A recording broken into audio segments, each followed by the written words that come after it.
जय जिनेंद्र जी। जय भगवान महावीर स्वामी की जय। जय महामंत्र नवकार की जय। आज हम समुद्रघात का 9th द्वार देखेंगे, लघुदंडक का। समुद्रघात का मीनिंग क्या है? देखो, अपने शरीर को बिना छोड़े जब आत्म प्रदेश शरीर अवगाना से बाहर भी अपना फैलाव कर लेते हैं तो उसको समुद्रघात बोलते हैं। ऐसा 7 कारणों से होता है।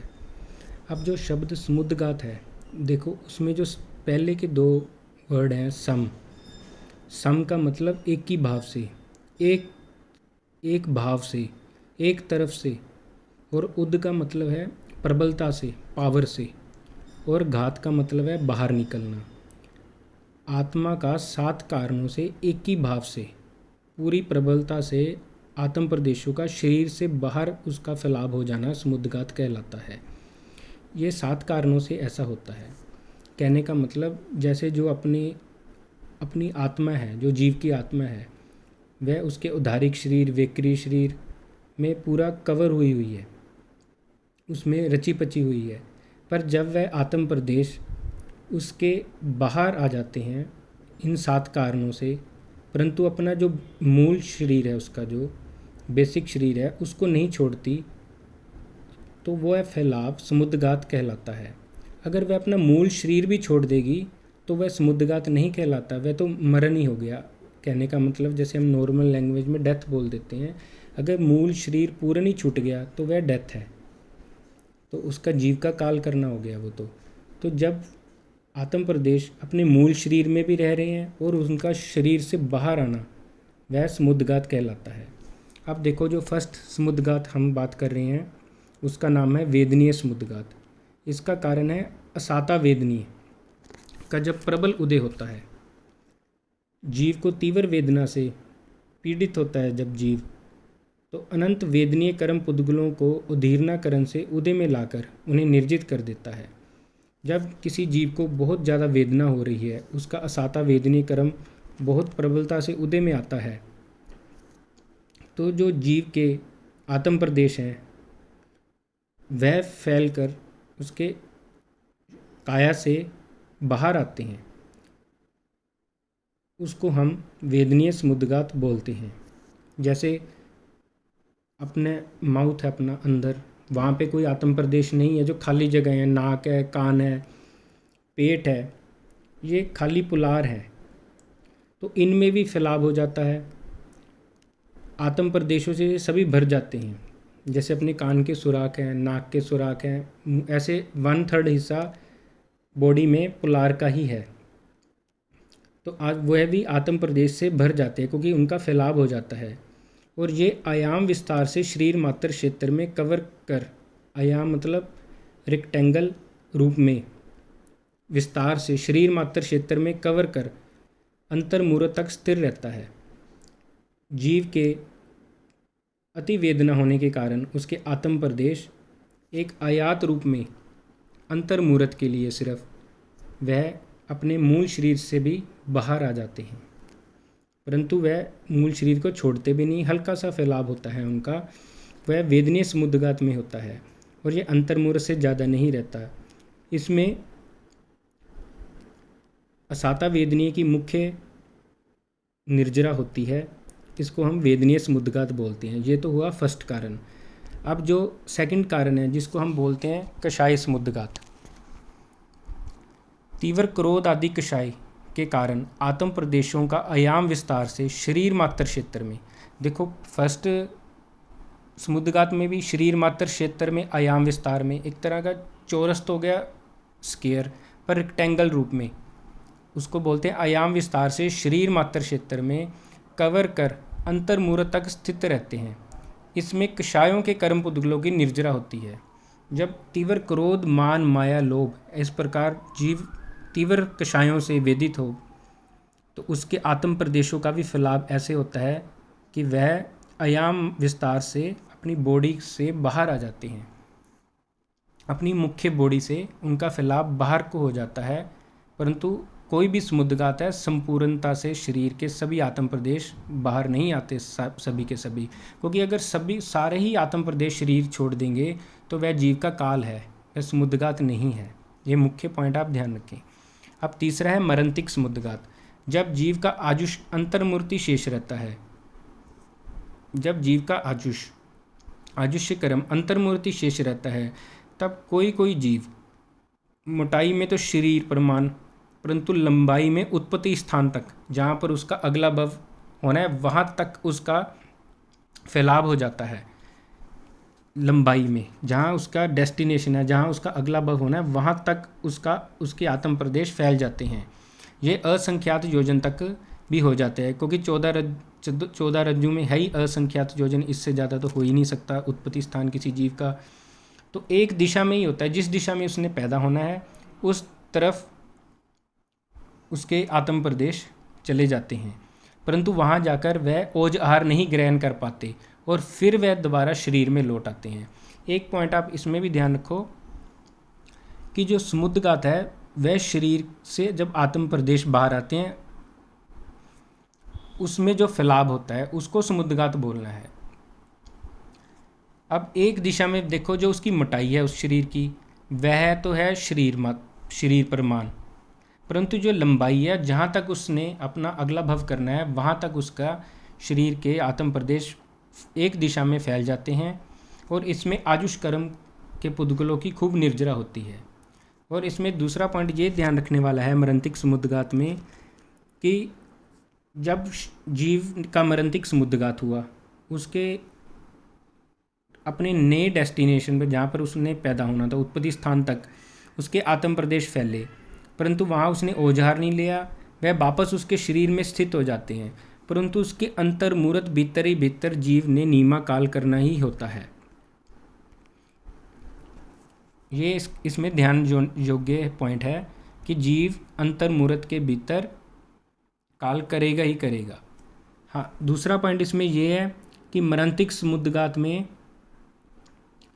कि हर जीव काल करते वक्त कि वह मरणतिक समुद्घात करेगा ही करेगा, ये कोई नियम नहीं है। सीधा भी वह उत्पत्ति स्थान में जा सकते हैं, एकदम से उसका शरीर नए उत्पत्ति स्थान तक आत्म प्रदेश तस्मिच्छामि दुक्कडम, उसके जो आत्म प्रदेश हैं वह सीधा भी उत्पत्ति स्थान तक पहुंच सकते हैं और वह काल कर जाता है, तो उसको समुद्घात नहीं बोलते। देखो, अब इस मरणतिक समुद्घात में भी उसके आत्म प्रदेश बाहर निकले, फैलाव हुआ, पर इसका एरिया पहले के 2 समुद्घातों से काफ़ी बड़ा हो सकता है, क्योंकि वो तो सिर्फ शरीर के आयाम मात्र में ही थे, पर ये उत्पत्ति स्थान तक भी फैल जाते हैं आत्म प्रदेश, तो इसलिए ये इसका बहुत बड़ा एरिया हो सकता है। और ये मरणतिक समुद्घात है, ये भी अंतर्मूर्त में ही इसका टाइम है। और इसमें नीमा ये है कि जीव अंतर्मूर्त में फिर काल करेगा ही करेगा, क्योंकि उसके आजुष कर्म के पुद्गलों की इतनी निर्जरा हो जाती है, जब वह मरणतिक समुद्घात करता है उसका आजुष कर्म थोड़ा ही शेष रहता है, वह अंतर्मूर्त में नीमा काल करेगा ही। अब 4th पॉइंट है विक्रिय समुद्घात। विक्रिय शरीर बनाते समय, इसमें जो पॉइंट शब्द ध्यान देने वाला है वह है बनाते समय। विक्रिय शरीर बनाते समय जीव विक्रिय वर्गना के पुद्गलों को ग्रहण करने के लिए अपने आत्म प्रदेशों की मोटाई तो शरीर प्रमाण और लंबाई में संख्य योजन प्रमाण एक दिशा में फैलाता है। देखो, अब जो विक्रिय शरीर करते हैं, जिनके पास लब्धि है, जहाँ भवधारणी विक्रिय शरीर है, उत्तर विक्रिय करने जा रहे हैं, वे क्या करते हैं, वे विक्रिय पुद्गलों को ग्रहण करने के लिए अपने आत्म प्रदेशों का उनका फैलाव होता है, जो उनके मूल शरीर से आत्म प्रदेशों का बाहर आना है, वह विक्रिय समुद्घात कहलाता है, ना कि विक्रिय शरीर बनाना विक्रिय समुद्घात है। इस पॉइंट पे भी आप ध्यान दो, विक्रिय शरीर बनाना ये समुद्घात नहीं है। समुद्घात क्या है, जो विक्रिय शरीर बनाने के लिए, विक्रिय पुद्गल ग्रहण करने के लिए उसके आत्म प्रदेशों का मूल शरीर से फैलाव होना और वह कलेक्ट करता है विक्रिय पुद्गलों को, वे विक्रिय समुद्घात है। क्योंकि विक्रिय समुद्घात की स्थिति है अंतर्मूर्त, और विक्रिय शरीर तो कई दिनों तक भी बना रह सकता है। इससे भी ये सिद्ध होता है, इसमें दोनों पॉइंटों में आप अपने दिमाग में डिफरेंस बना के चलो कि जो विक्रिय समुद्घात है वह जब विक्रिय शरीर बनाने जा रहा है जीव, तो अब विक्रिय पुद्गलों को ग्रहण करने के लिए वह अपने आत्म प्रदेशों की मोटाई को शरीर प्रमाण और लंबाई में संख्य योजन प्रमाण तक एक दिशा में फैलाता है, और वह विक्री पुद्गलों को ग्रहण करता है। और इस लब्धि को यूज़ करते वक्त जब वह ये लब्धि यूज़ कर रहा है तो उसमें शरीर नामकर्म, विक्री शरीर नामकर्म के पुद्गलों की निर्जरा हो रही है, क्योंकि इससे ही उसको लब्धि मिलती है। इस नामकर्म की वजह से विक्री शरीर नामकर्म के पुद्गलों की निर्जरा खूब होती है उसमें। अब फिफ्थ है तेजस मुद्गात। इसमें देखो चाहे शीतल तेजोलेशिया है या उष्ण तेजोलेशिया, उसके निर्माण हेतु जब कोई जीव अपने आत्म प्रदेशों का फैलाव मोटाई तो चौड़ाई में शरीर प्रमाण और लंबाई में संख्य योजन, देखो जो विक्रीय समुद्गात है ये भी संख्य योजन तक था और तेजस समुद्गात ये भी संख्य योजन तक है, और जो मरंतिक था वह असंख्यात योजन तक था। जो और पहले के 2 समुद्गात थे वो तो सिर्फ शरीर के अयात प्रमाण मात्र ही थे।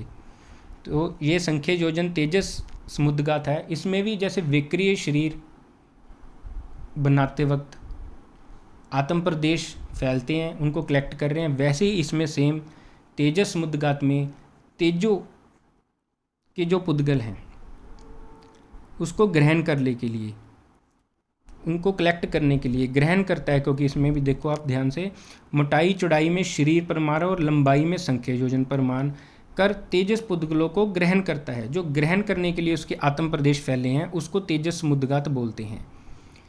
इसमें तेजस नामकर्म की शपना होती है, और वैसे उसके जो मूल शरीर से उसके आत्म प्रदेश का फैलाव हुआ, उसने तेजस वर्गना के पुद्गल ग्रहण किए, और जब वह तेजस छोड़ रहा है तो उसको हम तेजस मुद्गात नहीं बोलते, क्योंकि जो तेजोलेशिया है वो अचित कही गई है। अगर उसमें भी आत्म प्रदेश होते तो वह सचित हो जाती। तो इसका मतलब समुद्गात क्या है, जो वह पुद्गलों को ग्रहण करने के लिए जो आत्मा का फैलाव हो रहा है तेजस पुद्गलों को ग्रहण करने के लिए, वे तेजस मुद्गात है, ना कि छोड़ते वक्त जो तेजोलेशिया छोड़ रहे हैं उस वह अचित है, उसमें आत्म प्रदेश नहीं है। तो बाकी जो आपके निकटवर्ती गुरु महाराज हैं उनसे आप ये पॉइंट क्लियर कर लें और शुद्ध कर लें। मेरे से कोई गलत प्रूफ ना होगी हो तो तस्मिच्छामि दुक्कडम।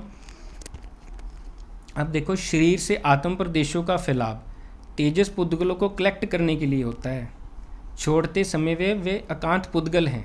इसमें आप डिफरेंस समझो आप कि जो वह कलेक्ट करने के लिए हो रहा है जो समुद्गात है, और जो छोड़ रहे हैं उसको कलेक्ट किया, और जो छोड़ रहे हैं वो तेजोलेशिया छोड़ रहे हैं, पर उसको समुद्गात नहीं बोल रहे हम, क्योंकि उसमें तो आत्म प्रदेश ही नहीं है।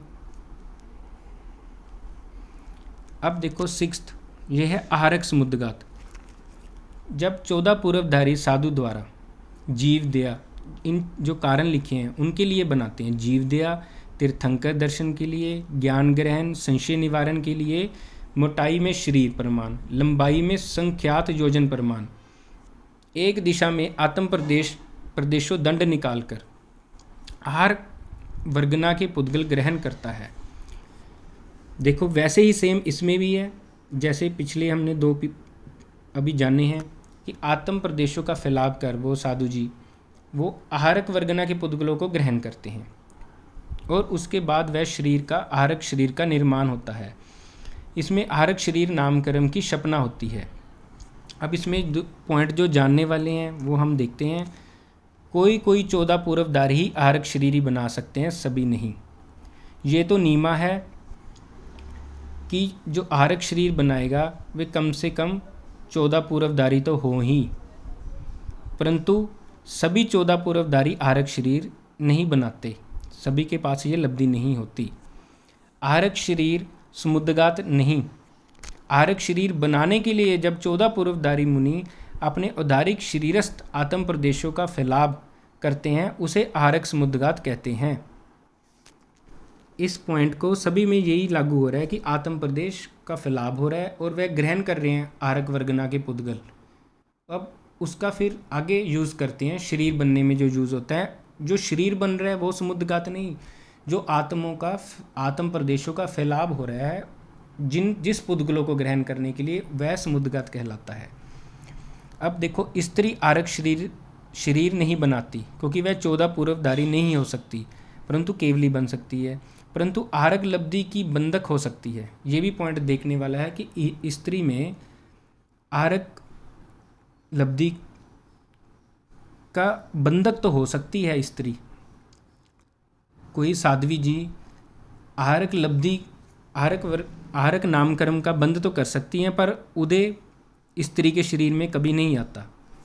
अर्थात आहारक नामकर्म का बंध तो कर सकती है, परंतु उदय स्त्री शरीर में नहीं होता। और एक बार में ज़्यादा से ज़्यादा 2 बार ही आहारक शरीर बना सकते हैं, संसार काल में 5 बार से ज़्यादा नहीं बना सकते। इसमें जो भी आपको डाउट लग रहा हो तो आप निकटवर्ती गुरु महाराज से जाके अपने ज्ञान शुद्ध करें। अब देखो 7 पॉइंट केवली समुद्रघात। केवली भगवान के 4 अघातीय कर्म शेष होते हैं, क्योंकि घातीय कर्मों का उन्होंने क्षय कर दिया होता है। अब जो चारों में भी आजुष कर्म के दलिक थोड़े हों और नाम गोत्र वेदनीय, देखो जो 4 पेंडिंग रह जाते हैं कर्म केवली भगवान के, उसमें भी आजुष कर्म तो चारों में आजुष कर्म तो बहुत थोड़ा रह गया, परंतु जो उनके नाम कर्म गोत्र और वेदनीय कर्म ये बहुत टाइम तक कभी चलने थे, पर उनको वेदने के लिए टाइम उनका रह गया लाइफ टाइम थोड़ा संसार में, तो फिर उनको आपस में सेटिंग बैठाने के लिए ये केवली समुद्रघात होता है। वेदनीय के कर्म दलिक विशेष ज़्यादा हो तो केवली भगवान के आत्म प्रदेशों का फैलाव होता है और नाम गोत्र वेदनीय के दलिकों की निर्जरा होकर आजुष कर्म के तुल्य हो जाते हैं। देखो ऑटोमेटिक आजुष कर्म के हिसाब से हो जाते हैं कि जितनी आजुष बची उतने हिसाब से ही वो बच जाते हैं, बाकी वह सारे झड़ जाते हैं, उनकी निर्जरा हो जाती है, उनकी सेटिंग हो जाती है। ये ऑटोमेटिक प्रक्रिया है। ये 8 समय की होती है। देखो जो जितने भी समुद्रघात थे जो हमने पहले पढ़े वह सभी अंतर्मुहूर्त के थे, परंतु केवली समुद्रघात 8 समय को भी हम अंतर्मुहूर्त कह सकते हैं, परंतु इसका पर्टिकुलर आंसर ही हमारे पास है, इसलिए हम इसको 8 समय कहेंगे कि ये 8 समय का होता है। इसके होते ही अंतर्मुहूर्त में ही केवली भगवान मोक्ष पधार जाते हैं। और ऐसा नहीं है कि 8 समय पूरे होते 9वें समय में ही मोक्ष चले जाएं, ऐसा नहीं होता, क्योंकि उसके बाद भी अंतर्मुहूर्त शेष पड़ा होता है। अब क्वेश्चन उठता है, क्या सभी केवली भगवान समुद्रघात करते हैं? तो अब हम देखते हैं, इसमें 2 भाग बनते हैं इस क्वेश्चन के। एक तो वो केवली जिनका 13वें गुण स्थान की स्थिति 6 माह से अधिक हो, अर्थात जिनको केवल ज्ञान 6 माह से भी अधिक केवल ज्ञान की प्राय है उनकी संसार में 13वें गुण स्थान की, अर्थात वो तो बजना से समुद्रघात करते हैं। और जिनकी आजुष कर्म, कहने का मतलब जिस केवली भगवान का आजुष कर्म 6 माह से भी कम हो और केवल ज्ञान हो जाए तो वह नीमा समुद्रघात करते हैं, ऐसी भी धारणा चलती है। तो इसको हम मैथमेटिकली भी समझते हैं कि जिनकी 13वें गुण स्थान की स्थिति 6 मंथ से ज़्यादा है वे तो बजना से करते हैं। जिस जीव को 6 महीने उनकी आयुष पड़े, अभी पड़ी भी है, उससे ज़्यादा पड़ी है, उनको केवल ज्ञान हो जाए, तो वे उनकी तो बजना रहती है कि समुद्रघात करें या ना करने की। परंतु जिनकी 13वें गुणस्थान की स्थिति लेस देन 6 मंथ है, 6 महीने के बराबर या कम है, वे नीमा समुद्रघात करते हैं, ऐसी भी धारणा चल रही है। बाकी गुरु महाराज से, आपके निकटवर्ती जो साधु साध्वी जी हैं, उनसे अपना ज्ञान शुद्ध करें, निर्मल करें। अब देखो, केवली समुद्रघात 8 समय का होता है। अगर आप इन 8 समयों पे अपनी ग्रिप बना लोगे तो ये बहुत थोकड़ों में काम आएगा, क्योंकि ये बहुत थोकड़ों में अप्लाई होता है ये 8 समय, इसलिए आप इसको अच्छी तरह याद कर लो। जो पहले समय में आत्म प्रदेशों के दंड की रचना करते हैं। देखो, जैसे आप सपोज करो आप अपने रूम में हो, हवा में लगा लो, आप हवा में सेंटर में खड़े हो अपने रूम में, आपके नीचे वाली, आप हवा में हो, छत भी ऊपर है और नीचे की ज़मीन से भी आप ऊपर उठे हुए और चारों दीवारों से भी ऊपर उठे हुए हो, ऐसे अज्यूम कर लो। अब देखो, जो पहले समय में जो आत्म प्रदेशों की दंड की रचना करता है, मोटाई तो शरीर पर मान रहती है, परंतु लंबाई ऊपर नीचे से लोक पर्यंत तक हो जाती है। जैसे आप हवा में खड़े हो अपने रूम के सेंटर में, नीचे से भी आप टच नहीं है ज़मीन पे, ऊपर छत से भी नहीं है, परंतु पहले समय में क्या होता है, आत्म प्रदेश नीचे भी टच हो गए और ऊपर भी टच हो गए, परंतु जो साइडों की चारों दीवारें हैं उस पर आप नहीं टच हो रहे। तो ये तो होता है पहले समय में आत्म प्रदेशों का फैलाव ऊपर और नीचे, ये 14 रज्जू है। अब आप हमने एग्जाम्पल में जो सोचा है वो तो एक रूम लिया है, परंतु ये 14 रज्जू ऊपर तक और नीचे तक आत्मा प्रदेशों का फैलाव हो जाता है। और इस फर्स्ट समय में उदारिक काया योग होता है। ये योग आप याद रखना, पहले समय में उदारिक काया योग रहता है। अब दूसरे समय में केवली या तो पूर्व और पश्चिम और या तो उत्तर और दक्षिण में फैलाते हैं। जैसे आप अज्यूम किया था आप अपने रूम में हवा में हो, ऊपर नीचे तो आप टच हो गए आत्म प्रदेश। अब चारों वॉल हैं जो, उनमें या तो आप आमने सामने की वॉल पे टच होंगे या लेफ़्ट राइट वाली में टच होंगे। अब देखो दोनों में एक साइड पे दूसरे समय में कवर होगा, या तो पूर्व और पश्चिम और या तो उत्तर और दक्षिण में फैलते हैं। इसमें उदारिक मिश्र काया योग रहता है, इसको कपाट भी कह देते हैं। अब थर्ड टाइम में जो तीसरा समय है उसमें जो बाकी दो दिशाएं हैं, जो आपने दो ऑप्शन थी दूसरे समय में, उसमें एक सिलेक्ट हुई। अब जो दूसरी ऑप्शन बच गई है वह तीसरे समय में कवर होती है। तीसरे समय में जो दिशाएं सेकंड समय में कवर हो गई हैं और शेष दो दिशाएं खाली हैं उसको कवर करती हैं। अब कपाट की मथानी रूप बन जाता है। देखो आप जो हम एग्जांपल ले रहे थे, हम अपने रूम के सेंटर में हवा में हैं। अब आपकी बॉडी की साइज़ का पहले तो ऊपर से और नीचे आप टच हुए, फिर आप दोनों दीवारों पे, आमने सामने वाली दीवारों पे जहाँ दूसरी साइडों पे टच हुए। तीसरे समय में जो रेस्ट जो शेष दो साइडें रहती थी उसमें टच हुए, पर हुए आप शरीर परमान लंबाई दंड 14 रज्जू पर जा रहे हैं शरीर परमान। अब जो बाकी के गैप रह गए, जो कॉर्नर रह गई रूम की, वो चौथे समय में कवर हो रही हैं। जो गैप रह जो मथानी का गैप है वह फोर्थ समय में कवर होता है, उसको अंतराल बोल देते हैं। चौथे समय में जो गैप रह जाता है अर्थात मथानी के अंतरालों को कवर होता है, वह चौथे समय में होता है। फोर्थ समय में आकाश का जो लोकाकाश है, लोक में आकाश है, एक भी खाली नहीं रहता जिसमें केवली भगवान के आत्म प्रदेश ना हो। सभी के सभी आत्म प्रदेशों से लोकाकाश भर जाता है। कहने का मतलब एक आकाश पे एक आत्म प्रदेश टिक जाता है, क्योंकि जो जितने लोक में आकाश प्रदेश हैं उतने ही एक जीव के, चाहे केवली भगवान है, चाहे एक सूक्ष्म निगोद है, चाहे कोई भी जीव है, सभी के आत्म प्रदेशों की गिनती सेम होती है। होती कितनी है? जितने के लोक में आकाश प्रदेश हैं बिल्कुल तुल्य है, ना एक ज़्यादा ना कम। तो अगर वह तुल्य हैं, अब उनका फैलाव तीन लोक में पूरी तरह आपने कर दिया, तो एक आकाश प्रदेश पे एक आत्म प्रदेश ही ऑटोमेटिक टिकेगा। ये चौथे समय में होता है। चौथे समय में लोक का पूरा सहरण, इसको बोलते हैं, लोक का पूरा सहरण हो जाता है। ये फोर्थ समय में होता है।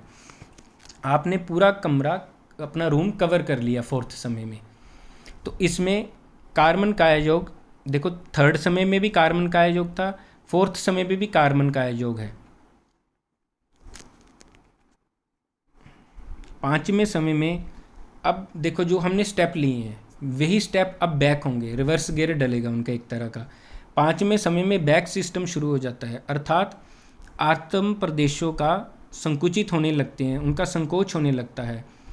अंतराल प्रदेश खाली होकर पुनः मथानी बन जाते हैं।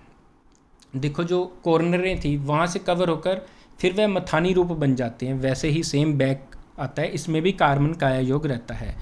सिक्स्थ समय में मथानी का सैरन कर कपाट रूप रह जाती हैं, दो दिशाएं रह जाती हैं और ऊपर नीचे फैलाव रह जाता है।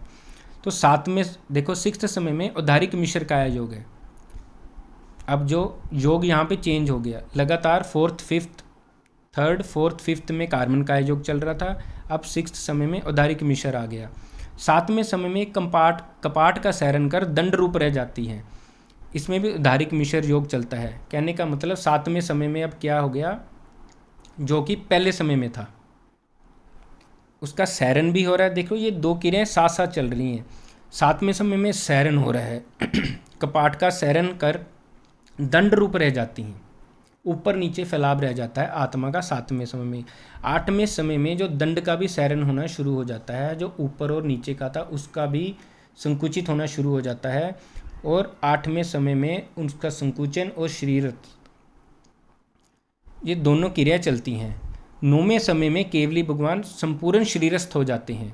आत्म प्रदेशों का संपूर्ण ही शरीरस्थ होने के कारण ये 9th समय समुद्रघात का नहीं गिना जाता, क्योंकि अब अपने मूल शरीर से तो आत्म प्रदेश कोई बाहर रहा ही नहीं, क्योंकि ये समुद्रघात की डेफिनेशन क्या है कि आत्म प्रदेश का फैलाव। तो 9th समय में तो कोई फैलाव रहा ही नहीं, तो इसलिए 9th समय समुद्रघात का नहीं गिना जाएगा। 8वें समय में भी फैलाव था, क्योंकि जब बाहर से आ रहे थे पर है अभी बॉडी से बाहर ही थे फैलाव उनका, तो 9th समय में तो बिल्कुल ही नहीं, तो इसलिए 9th समय समुद्रघात का नहीं, 8 समय ही समुद्रघात के गिने जाते हैं। 8वें समय में दंड का सैरन और शरीरस्थ होना, 2 क्रियाएं साइमल्टेनियसली चलती हैं, इकट्ठी चलती हैं। अब देखो इसमें जो ध्यान देने योग्य बात है, केवली समुद्रघात होते ही, ऐसा नहीं है कि समुद्रघात हुआ और 9th समय में मोक्ष, नहीं, क्योंकि उसके बाद भी केवली भगवान का अंतर्मुहूर्त टाइम पड़ा होता है। केवली समुद्र, ऐसा नहीं है कि 9th समय में भी 14वां गुण स्थान शुरू हो जाएगा, ऐसा भी नहीं है, क्योंकि उसके बाद भी वे योगी होते हैं। अभी हम उसके बारे में डिस्कस करते हैं।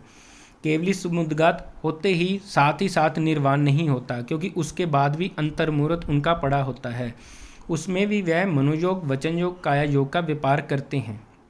देखो ये भी प्रज्ञापना सूत्र में भी आया है कि मन योग, वचन योग और काया योग का वह व्यापार करते हैं, उसके बावजूद भी वे योगी हैं, परंतु उनके योग बहुत नाम मात्र रह जाते हैं। वो भी उसमें वर्णन आया है कि कितना रह जाता है उनके योग, जो उनके मन के योग। देखो सबसे लोअर मन योग जीवों में किसका होता है, देखो पंचेंद्री का ही जो अभी अभी पर्याप्ता हुआ है, उसको हम उसका सबसे लोअर योग बोलेंगे।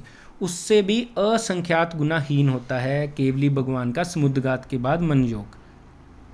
अब देखो वचन योग किस जीव का हम सबसे लोअर बोलेंगे, 2 इंद्री जो बेइंद्री जीव है उसका सबसे लोअर होता है वचन योग।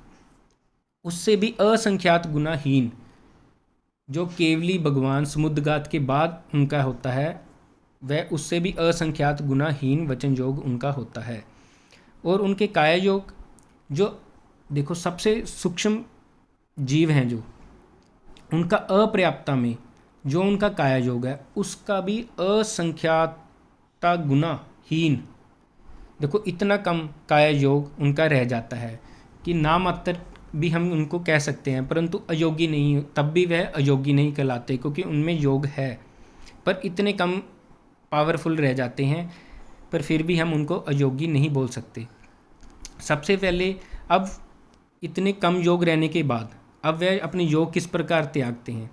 देखो सबसे पहले वे मन योग, फिर वचन योग, फिर काया योग का निरोध होते ही सबसे पहले मन योग छूटता है, फिर वचन योग छूटता है, फिर लास्ट में तस्मिच्छामि दुक्कडम काया योग छूटता है। वह छूटता, जिस समय वह छूट रहा है वही 14वां गुण स्थान है।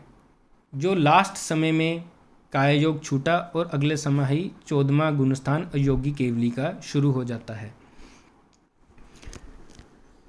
तो अब देखो जो हमने पहले डिस्कस किया था कि समुद्रघात का मीनिंग, सम का मतलब एक ही भाव से, उद का मतलब प्रबलता से, घात का मतलब बाहर निकलना। एक ही भाव से मतलब जीव का एक तरफ लग जाना, इतनी प्रबलता से आत्म प्रदेशों का कि वह शरीर को से बाहर ही निकल रहे हैं, फैलाव हो रहा है उनका 7 कारणों से, जो अब 7 कारणों से पूरी तरह तन्मय होकर, 7 कारणों से तन्मय होकर पूरी प्रबलता से मूल शरीर को छोड़े बिना आत्म प्रदेशों का बाहर निकलना, ये हुआ समुद्रघात की प्रॉपर डेफिनेशन। अब इसमें जो पॉइंट हमने किया उस पर दोबारा डिस्कस करते हैं। अगर सभी आत्म प्रदेशी शरीर छोड़ देंगे तो वह मरण कहलाएगा, ना कि समुद्रघात। इसलिए मूल शरीर किसी भी समुद्रघात में नहीं छूट रहा। नोट सेकंड, कोई भी समुद्रघात अंतर्मुहूर्त से ज़्यादा नहीं होता। अब ये तो समुद्रघात के बारे हमने जान लिया, परंतु हमारा मेन टॉपिक है लघु दंडक। तो लघु दंडक में समुद्रघात किन जीवों के पास कौन से समुद्रघात होते हैं। देखो नारकी के पास, एक नारकी जीव में 4 समुद्रघात हो सकते हैं। एक तो वेदनीय समुद्रघात, उनको वेदना के कारण जो समुद्रघात हो रहा है, कोई उनके इतनी ज़्यादा तीव्र पीड़ा के कारण, और उनके जो कषाय तीव्र के कारण कषाय समुद्रघात भी संभव है, और मरणिक समुद्रघात भी उनका संभव है। अब एक पॉइंट ये ध्यान रखना कि ये मरणिक समुद्रघात गिना किस जीव का जाएगा। जैसे कोई त्रिंच काल करके नारकी बन रहा है और मरणिक समुद्रघात हो रहा है, तो वह जो वो मरणिक समुद्रगात है वह त्रिंच का गिना जाएगा। अगर नारकी काल करके बाहर निकल रहा है, जहाँ मनुष्य बन रहा है, जहाँ त्रिंच बन रहा है, उसका मरणिक समुद्रगात हो रहा है, वह मरण करके उसके आत्म पर मरण नहीं हो रहा, उसका मरणिक समुद्रगात करके उसके आत्म प्रदेश मान लो मध्य लोक में आ रहे हैं, परंतु वहाँ फिर वापस हो रहे हैं, तो वह मरणिक समुद्रगात नारकी का कहलाएगा, ना कि त्रिंच और मनुष्य का। तो उसका मरणिक समुद्रगात भी है और वे विक्रिय भी कर सकते हैं, इसलिए उनके पास विक्रिय समुद्रगात भी होता है। उनके पास जो समुद्रगात नहीं होते, देखो केवली समुद्रगात तो केवली भगवान के पास ही है, तेजस समुद्रगात तेजस लब्धि हो जिनके पास, उनके पास हो सकता है, नारकियों के पास नहीं है। और आहारक समुद्रगात तो 14 पूर्वधारी गुरु महाराज के पास ही हो सकता है।